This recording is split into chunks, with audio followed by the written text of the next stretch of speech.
Vamos então resolver o conjunto de exercícios F43 sobre o triângulo retângulo e segmentos de reta incomensuráveis. Este conjunto de exercícios tem 3 perguntas. Vamos começar aqui pela nossa primeira pergunta, que diz o seguinte. Comenta as seguintes afirmações. Os números racionais são suficientes para medir qualquer segmento de reta. Existem triângulos retângulos nos quais a hipotenusa e os catetos são comensuráveis. Vamos então ver a nossa primeira. Os números racionais são suficientes para medir qualquer segmento de reta? Isto é uma pergunta que fazem. Isto é uma afirmação falsa. E porquê que é uma afirmação falsa? Sabemos que as frações, no fundo, que são números racionais e que são o resultado de uma divisão de dois números naturais, servem para expressar a medida de comprimento, áreas, etc., volumes, mas apenas nos casos em que a grandeza a ser medida não pode ser expressa por um número inteiro, múltiplo da unidade de medida considerada. Isto é, consideremos então aqui dois casos, o segmento AB, mas com unidades de medida diferentes, uma delas com 5 unidades de comprimento e outra com uma unidade de comprimento. E o que é que nós verificamos? Verificamos que no primeiro caso pode ser expressa em função do número racional, enquanto no segundo caso é expressa em função do número inteiro. Vamos ver cada um dos casos. Seja então o segmento AB com 3 unidades de comprimento e a unidade medida com 5 unidades de comprimento. Para nós medirmos este segmento AB, nós temos que verificar quantas vezes é que esta unidade de medida cabe no segmento que nós queremos medir. No fundo, temos que fazer o quociente entre o comprimento de AB pelo comprimento de CD. Ora, o comprimento da AB é igual a 3 vezes U, sendo U a medida deste espaçamento, e CD é igual a 5 vezes U. Portanto, podemos simplificar este U com aquele U, portanto são grandezas iguais, e ficamos com um quociente de 3 quintos. Significa então que, neste caso, a grandeza a ser medida, que é o comprimento do segmento AB, não pode ser expressa por um múltiplo da unidade de medida, ou seja, do comprimento do segmento CD, mas pode ser expressa por uma fração, neste caso 3 quintos.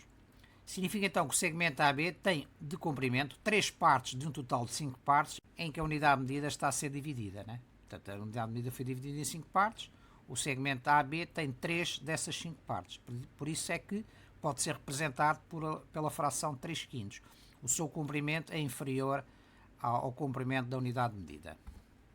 Na segunda situação, temos o mesmo segmento de reta AB, mas a unidade medida tem apenas o comprimento de um espaçamento, ou seja, um U.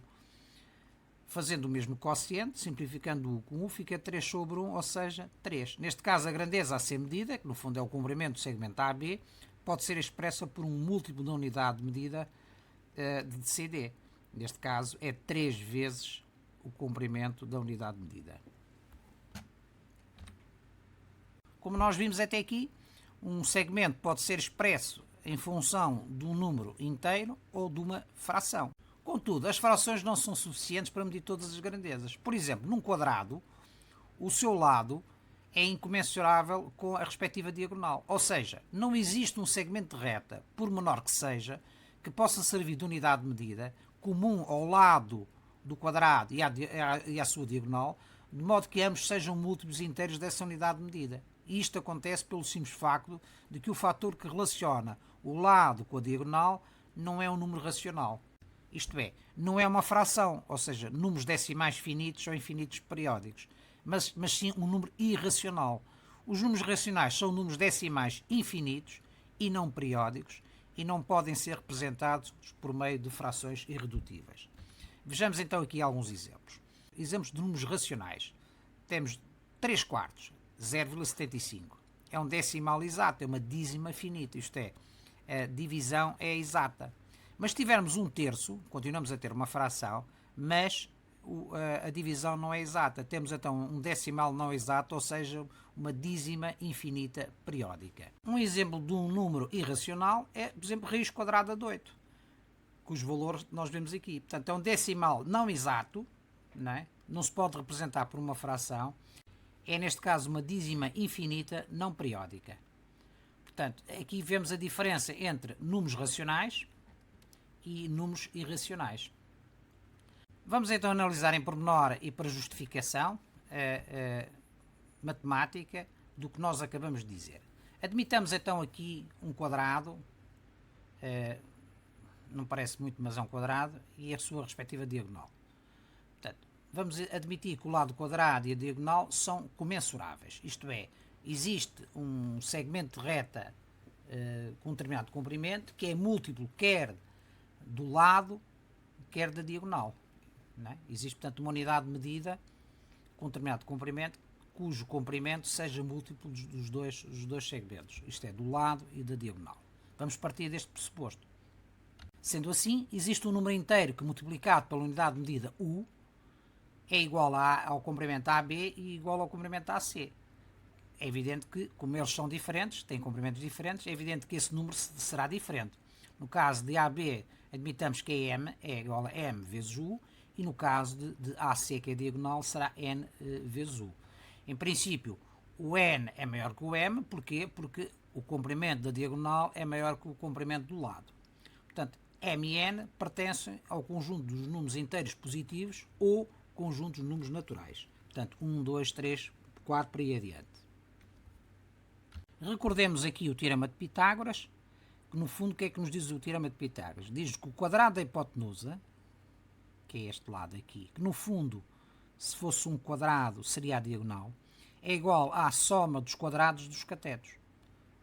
A ao quadrado mais B ao quadrado. Temos aqui um exemplo, por exemplo, se o cateto valer 3, 3 ao quadrado, que é 9, mais o outro cateto, que é 4, portanto 4 ao quadrado, 16, vai ser igual a 25. Efetivamente é 9 mais 16 é igual a 25, que no fundo C é 5 ao quadrado. 5 vezes 5 dá 25, é exatamente igual a 9 mais 16. Portanto, este é o teorema de Pitágoras. Portanto, voltando à nossa demonstração, sabemos que AB é igual a M vezes U, ou seja, unidade de medida. AC, comprimento AC, é igual a N vezes U, de onde podemos, retirando aqui a unidade de medida, porque estamos a pensar em termos de unidade de medida, AB é igual a M e AC é igual a N. Não esqueçamos que N corresponde ao fator que multiplicado pela unidade de medida dá-nos a diagonal, ou seja, vai-nos dar aqui, se isto fosse um quadrado, ou seja, se tivéssemos aqui um triângulo retângulo isósceles, portanto com os catetos iguais, a hipotenusa seria a diagonal do quadrado e os catetos seriam dois lados do quadrado. Então podemos dizer que n ao quadrado, que será a medida da diagonal, é igual à soma do quadrado dos catetos. Como eles são iguais, é m ao quadrado mais m ao quadrado, ou seja, m ao quadrado mais m ao quadrado é igual a 2m ao quadrado. Podemos passar o m ao quadrado para este lado, fica n ao quadrado a dividir, porque o m ao quadrado está a multiplicar por 2, passa para o primeiro membro a dividir, fica n ao quadrado a dividir por m ao quadrado, ou seja, n ao quadrado sobre m ao quadrado é a mesma coisa que n sobre m, tudo ao quadrado, não é? Portanto, no fundo é uma propriedade de potências. E neste caso é igual a 2. Portanto, fica n ao quadrado a dividir por m ao quadrado, dá n sobre m ao quadrado é igual a 2. Se nós quisermos calcular o valor de n sobre m, temos que extrair a raiz quadrada. Isto é, temos que extrair a raiz quadrada aqui no primeiro membro e a raiz quadrada no segundo. Ao extrair a raiz quadrada no primeiro membro, a raiz vai cortar com o índice 2, portanto ficamos com n sobre m é igual a raiz quadrada de 2.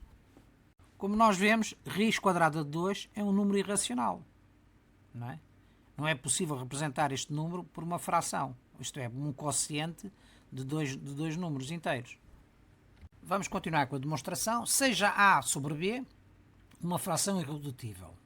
Portanto, se A sobre B é uma fração irredutível, significa que se A for par, B terá que ser ímpar, para não ser possível simplificar, ou vice-versa, não é assim?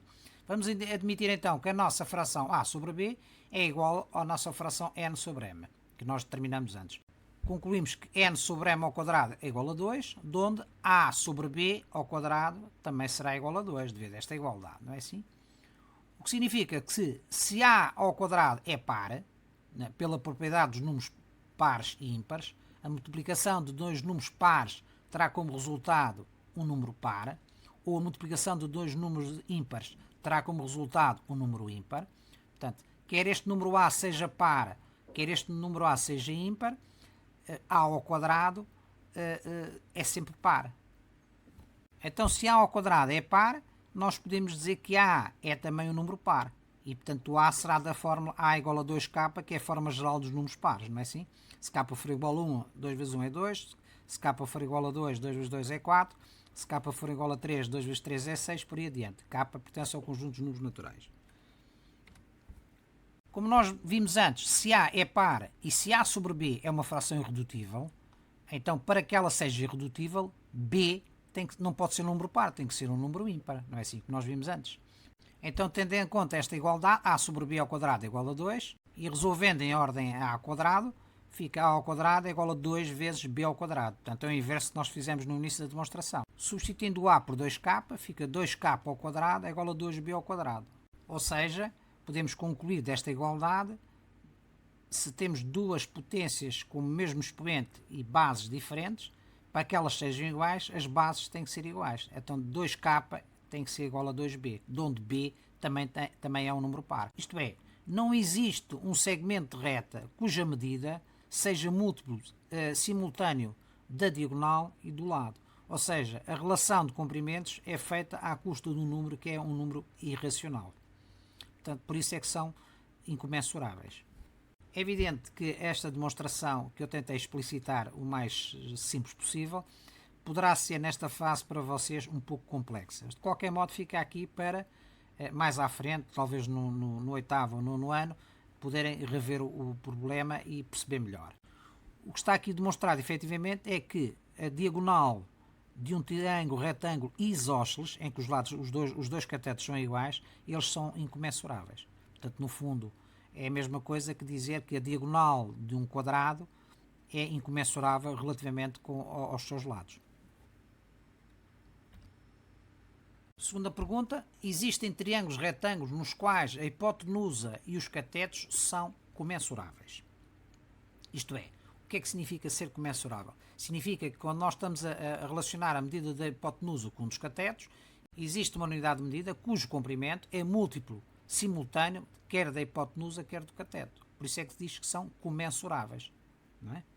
Se não existir, então significa que são incomensuráveis. Neste caso, esta afirmação é verdadeira. E é verdadeira porquê? Resumidamente, primeiro, já vimos que num triângulo retângulo isósceles, foi a questão do 1.1 do quadrado, a hipotenusa e qualquer um dos catetos são incomensuráveis. Isto no caso do triângulo retângulo isósceles, isto é, os catetos exatamente iguais. Nós já conseguimos demonstrar isso, não é assim? E aqui conseguimos ver de uma maneira muito simples. O quadrado da hipotenusa é igual à soma dos quadrados dos catetos. Os catetos são iguais, A ao quadrado mais A ao quadrado, de onde fica C ao quadrado é igual a 2A ao quadrado, que é A ao quadrado mais A ao quadrado dá 2A ao quadrado. Para calcular o valor de C, temos que extrair a raiz quadrada do primeiro membro. E para isso, temos que extrair a raiz quadrada também no segundo membro. Então fica a raiz quadrada de C ao quadrado, simplificou 2 com a raiz fica C, e aqui no segundo membro fica a raiz quadrada de 2 vezes A ao quadrado.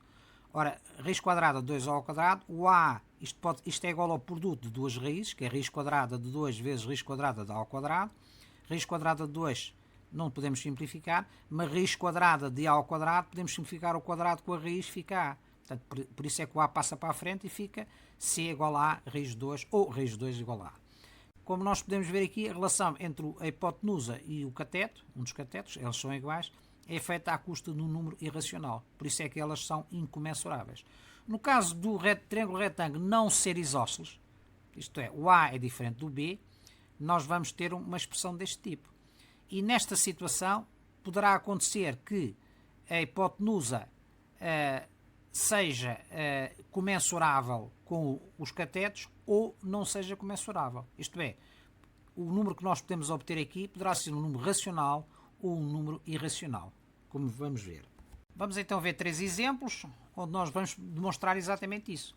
Consideramos então o triângulo retângulo isósceles, portanto, cateto 4, hipotenusa 5,66569.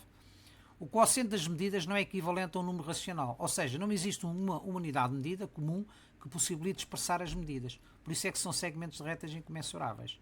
Vejamos aqui a relação entre a hipotenusa, que é 5,66569, e um dos catetos. Isto dá 1,4142, ou seja, um número irracional. O que significa que a hipotenusa e o cateto são incomensuráveis. Relativamente ao outro cateto é exatamente a mesma coisa, porque os catetos são iguais, não é? Portanto, são números irracionais. Temos aqui um exemplo de um triângulo retângulo isósceles e está comprovado com um exemplo de que a hipotenusa e os catetos são incomensuráveis. Agora vamos alterar as medidas do triângulo retângulo de modo a que o triângulo retângulo deixe de ser isósceles e possa ter catetos diferentes. Por exemplo, se tivermos aqui cateto igual a 4 e cateto igual a 3, a hipotenusa igual a 5, neste caso, se fizermos o quociente entre 5 e 3, dá 1,6667, é um número racional. E 5 quartos também é um número racional. Portanto, o que significa que o quociente das medidas é equivalente a um número racional, ou seja, existe uma unidade de medida comum que possibilita expressar as medidas, ou seja, os segmentos de retas são comensuráveis, isto é, a hipotenusa e os catetos são comensuráveis. Se fizermos uma alteração do triângulo retângulo para cateto igual a 3 e cateto igual a 6, dá aqui uma hipotenusa da ordem dos 6,7082, e se fizermos os quocientes entre a hipotenusa e os dois catetos, verificamos que vamos obter dois números irracionais. Cá está. Temos o caso anterior de um triângulo retângulo que não é isósceles e cujos hipotenusa e catetos são comensuráveis, e temos aqui também um triângulo retângulo não isósceles, mas em que a hipotenusa e os catetos são incomensuráveis. Recordemos então os exemplos que nós demos sobre os números racionais e números irracionais.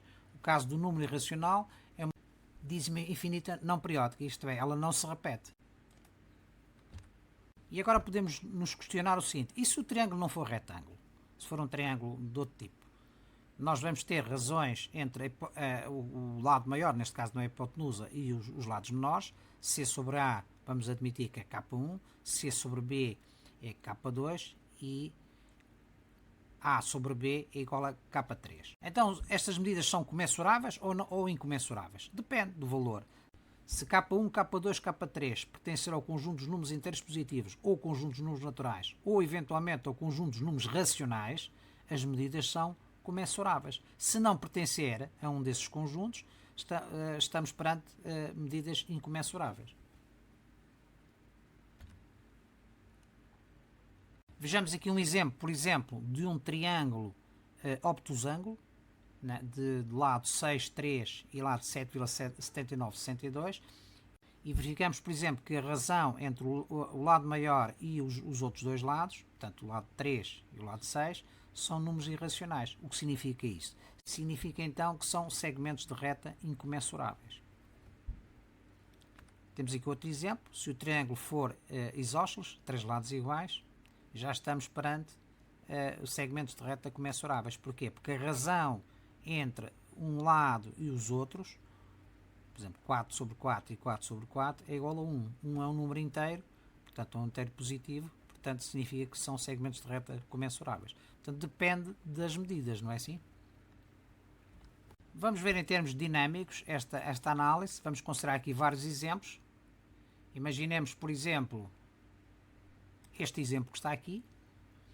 O que é que nós temos aqui? Temos segmentos de reta incomensuráveis. Porquê? Porque estamos perante números irracionais. Números irracionais porquê? Porque nós temos o quociente de dois números que não são números inteiros. Este não é um número inteiro, este é. Este não é um número inteiro, nem este é um número inteiro. Portanto, são números irracionais. Para que sejam números racionais, é necessário que tenhamos aqui o quociente de dois números inteiros. Não é assim? E nós não temos. Aqui não é um número inteiro, nestes dois também não são números inteiros. Temos aqui outros exemplos. Repare, por exemplo, aqui esta alteração. Portanto, continua a não ser números racionais. Porquê? Porque este não é um número inteiro, que é no fundo o lado maior, embora os outros lados sejam iguais a 4. Temos aqui outros exemplos. Números irracionais, não é mesmo?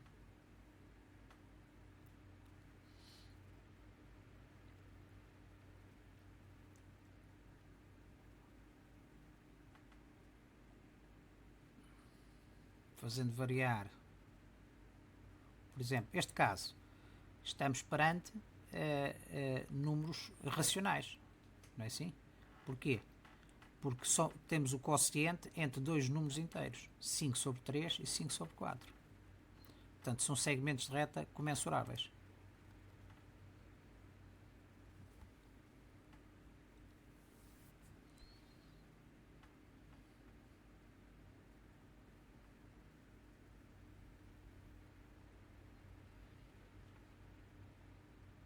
segmentos de reta incomensuráveis. Este não é inteiro.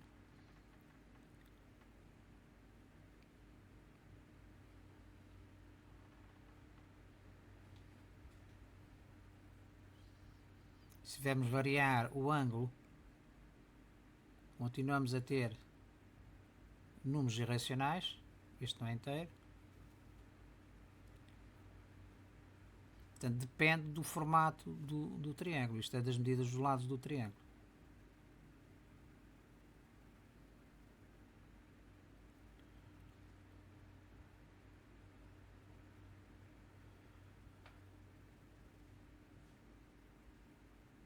Temos aqui, por exemplo, o exemplo de um triângulo isósceles, não é?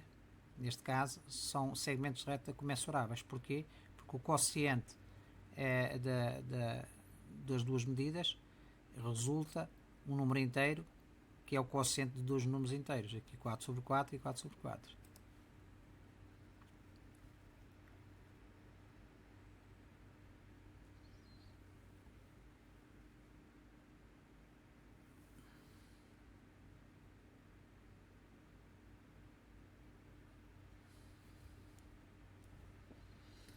Portanto, o que é importante agora reter aqui é a seguinte informação. Se o triângulo retângulo for isósceles, nós já sabemos que os segmentos de reta são incomensuráveis.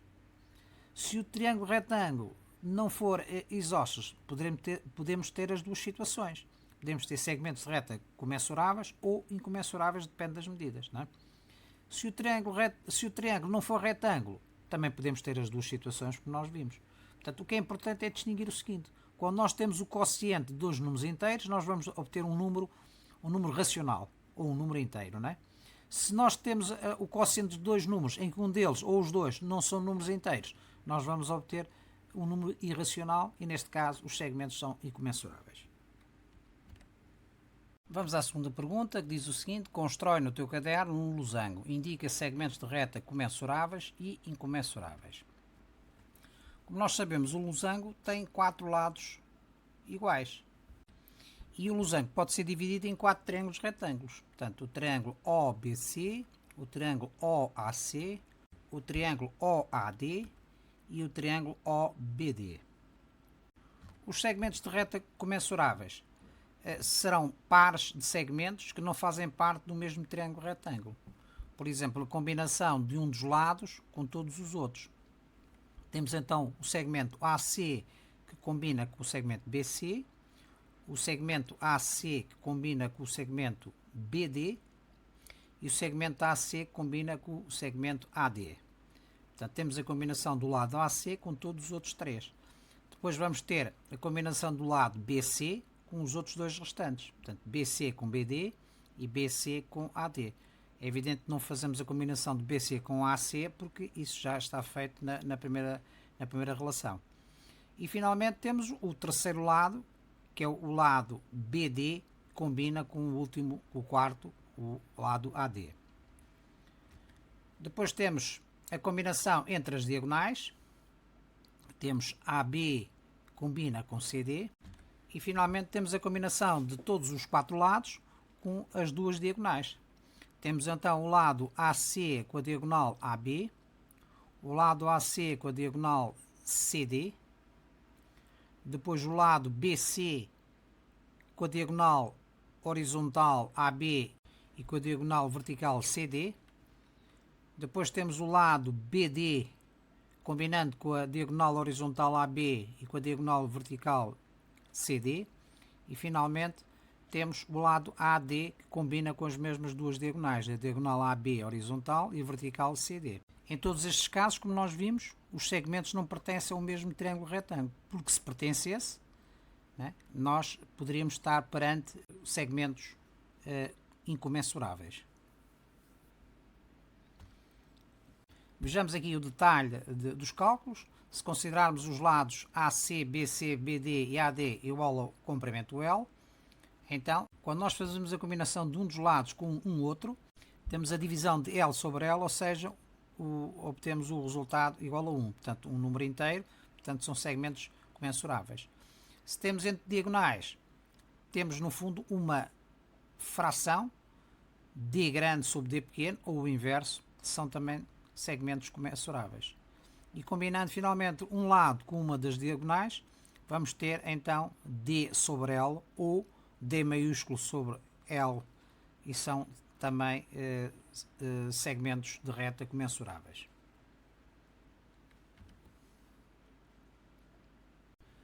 Para termos uma relação de segmentos de retas eventualmente incomensuráveis, e dizemos eventualmente porque não sabemos as medidas do losango, teremos então a combinação de dois segmentos que fazem parte do mesmo triângulo retângulo. Por exemplo, a hipotenusa AC e o cateto AO, ou a hipotenusa AC e o cateto CO.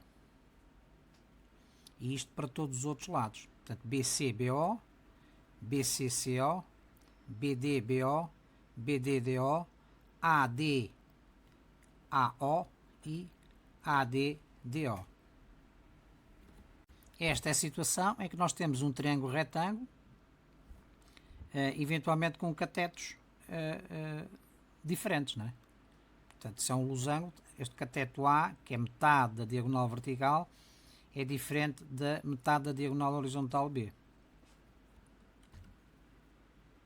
Vamos analisar o detalhe do cálculo para o primeiro triângulo retângulo, neste caso o triângulo retângulo OAC.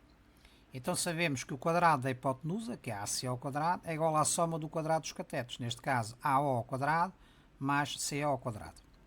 Sabendo que AO é metade da diagonal menor, portanto D sobre 2, e CO é metade da diagonal maior, substituindo o AO por D sobre 2 e o CO por D grande sobre 2, vamos obter aqui D ao quadrado sobre 4 mais D grande ao quadrado sobre 4. Colocando sobre o mesmo denominador fica D ao quadrado mais D ao quadrado sobre 4.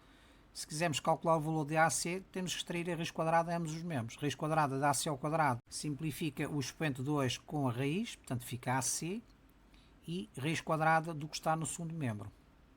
A raiz quadrada do quociente é igual ao quociente das raízes quadradas. Neste caso fica raiz quadrada de D ao quadrado mais D maiúsculo ao quadrado sobre raiz quadrada de 4, ou seja, 2. Ora bem, aqui podemos ter dois resultados. Se o AC for um número racional, os segmentos são comensuráveis. Se for um número irracional, os segmentos são incomensuráveis. É evidente que se o denominador já é um número inteiro, então importa que, para ser comensurável, o numerador também seja um número inteiro. Isto é, raiz quadrada de D ao quadrado mais D maiúsculo ao quadrado tem que ser um número inteiro. Assim, sendo dois números inteiros, o quociente vai ser um número racional ou um número inteiro e, portanto, são segmentos comensuráveis. Vamos finalmente ao terceiro problema, que diz o seguinte: na figura ao lado, ABCD, ACEF e FCGH são três quadrados. Identifica segmentos de reta incomensuráveis e na linha 2 identifica dois segmentos comensuráveis de comprimentos diferentes. Vamos então à primeira questão.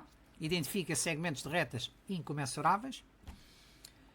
Como nós vemos aqui, temos três conjuntos de pares de segmentos de retas envolvidos. Neste caso, o par de segmentos faz parte do mesmo quadrado, que, como sabemos, é constituído por dois retângulos isósceles. Temos o primeiro quadrado, portanto, e a combinação dos seus lados com a diagonal. Temos o segundo quadrado e temos os seus lados e a combinação com a diagonal. E, finalmente, temos o terceiro quadrado com os seus lados combinando com a respectiva diagonal. Os segmentos de reta envolvidos são vários pares, neste caso a combinação entre cada um dos lados do quadrado ABCD com a respectiva diagonal. Temos AB combina com AC, BC com AC, CD com AC e AD com AC. E temos a combinação entre cada um dos lados do quadrado ABCD e os lados do quadrado adjacente, que no fundo coincidem com a diagonal deste primeiro. Temos então AB e AF, são incomensuráveis. Depois AB com CE e AB com AF. Já não é mencionada aqui a combinação do AB com o AC, porque o AC, para além de ser o lado deste segundo quadrado, é a diagonal do primeiro. E, portanto, não é contemplada nesta combinação.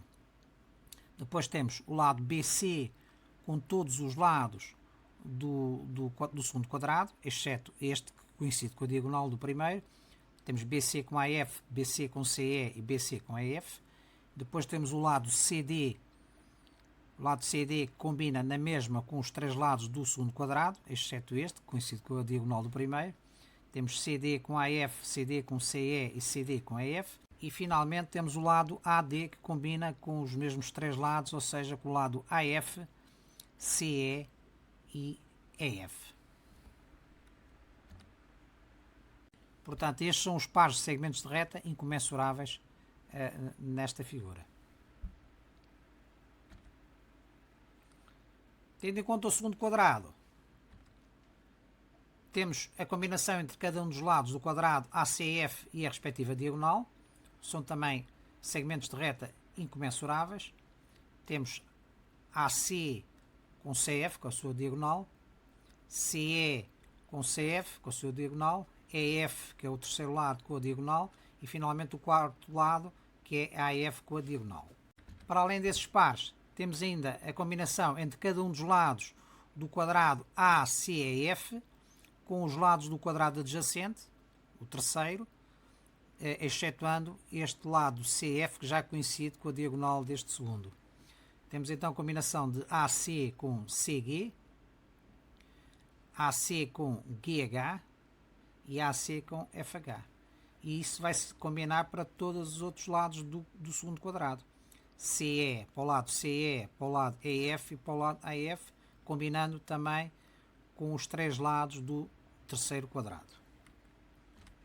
Portanto, estes são os pares de segmentos de reta incomensuráveis entre o segundo e o terceiro quadrado.